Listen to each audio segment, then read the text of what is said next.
அனைவருக்கும் வணக்கம். நம்ம பார்க்க போகிறது பார்த்திங்கன்னா சித்த மருத்துவத்தில் இருக்கக்கூடிய விஷயங்களை நம்ம மண்ணோட சம்மந்தப்பட்டது, நம்முடைய தமிழர்களுடைய வாழ்வியலோடு சம்மந்தப்பட்டது.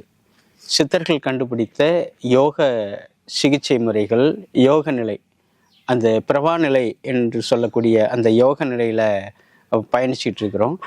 அந்த யோக நிலைக்கு துணை செய்யக்கூடியது தான் இந்த மண் சார்ந்த மருத்துவம், தமிழ் மருத்துவம்னு கூட சொல்லலாம். அந்த தமிழ் மருத்துவத்தில் மிக முக்கியமானது பார்த்திங்கன்னா அந்த குமரின்னு சொல்லுவோம். இந்த கன்னியாகுமரின்னு ஒரு பேர் வந்திருக்குது இல்லையா, அந்த கன்னியாகுமரி என்பதே குமரி சோத்துக்கத்தாழையை தான் அந்த குமரின்னு சொல்கிறாங்க. அப்போது குமரி என்பது இளமை அப்படின்னு பொருள். அப்போது இது எப்போவுமே பார்த்தீங்க அப்படின்னா இளமையாக இருக்கும். வெயில் அப்படியே வாடி கிடக்கும். நாளே நாளில் அந்த தண்ணி கிடைச்ச உடனே அது மலர்ந்துடும்.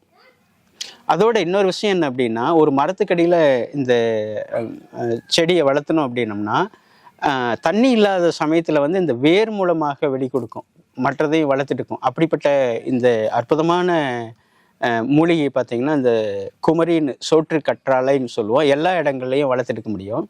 இந்த சோத்துக்கத்தாழையை வெறும் வயிற்றுல காலையில் நல்ல ஒரு 4-5 முறை 7 முறைன்னு சொல்கிறாங்க. நல்ல அந்த உள்ள சோறு மாதிரி இருக்கும், நல்லா அல்வா மாதிரி இருக்கும். அதை எடுத்து சாப்பிட்டோம் அப்படின்னம்னா அந்த ஆண்களுக்கு வரக்கூடிய அத்தனை பிரச்சனைகளும் சரியாகும். பெண்களுக்கு இருக்கக்கூடிய கர்ப்பப்பை பிரச்சனைகள் அத்தனையும் சரியாகும். இன்னொன்று பார்த்தீங்க அப்படின்னா கேன்சரை கூட தடுக்கும்.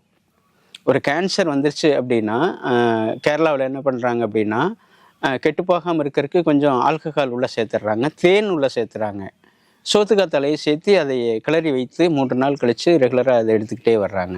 நம்ம ஃப்ரெஷ்ஷாக கிடைக்குது. அதனால் நம்ம வீடுகள்லேயே இதை எடுத்துக்கிட்டு வரும் பொழுது அந்த உடம்புல இருக்கக்கூடிய சூடு குறையுது, சிறுநீரக சம்மந்தப்பட்ட அனைத்து பிரச்சனைகளும் சரியாகுது.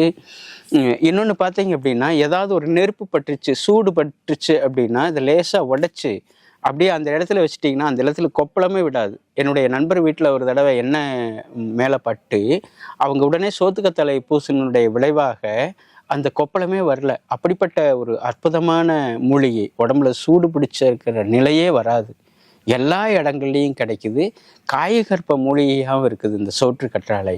அதனால் எல்லோரு வீடுகள்லேயும் இந்த சோற்று கற்றாழை வளர்த்து உள்ளே கசப்புன்னு சொல்லுவாங்க. நீங்கள் நல்லா தண்ணியில் அலசிட்டிங்கன்னா கசப்பே வராது. நாங்கள் சாம்பாரே வச்சு சாப்பிட்ருக்குறோம், இதில் கற்றாழை சாம்பார்னு வச்சு சாப்பிட்ருக்குறோம். அதனால் எல்லோரும் எடுத்துக்க வேண்டியது இருக்குது. உடல் தொந்தரவு இருக்கிறவங்க மட்டும் எடுத்துக்கணும் அப்படிங்கிறது இல்லை. இந்த வெயில் காலங்களில் கட்டாயம் அந்த சோத்துக்கத்தாழை எடுத்துக்கிட்டே வந்தோம் அப்படின்னா அந்த சிறுநீர்கள் கற்கள் 20,000 30,000 50,000 செலவழிக்கிறதுலேருந்து நம்ம விடுபட முடியும். எல்லோரும் வளர்த்து தம்முடைய உடம்புக்கும் எடுத்து பயன்பெற வேண்டுமாய் கேட்டுக்கொள்கிறோம். வாழ்க வளமுடன். வளர்க சோற்று கற்றாழை.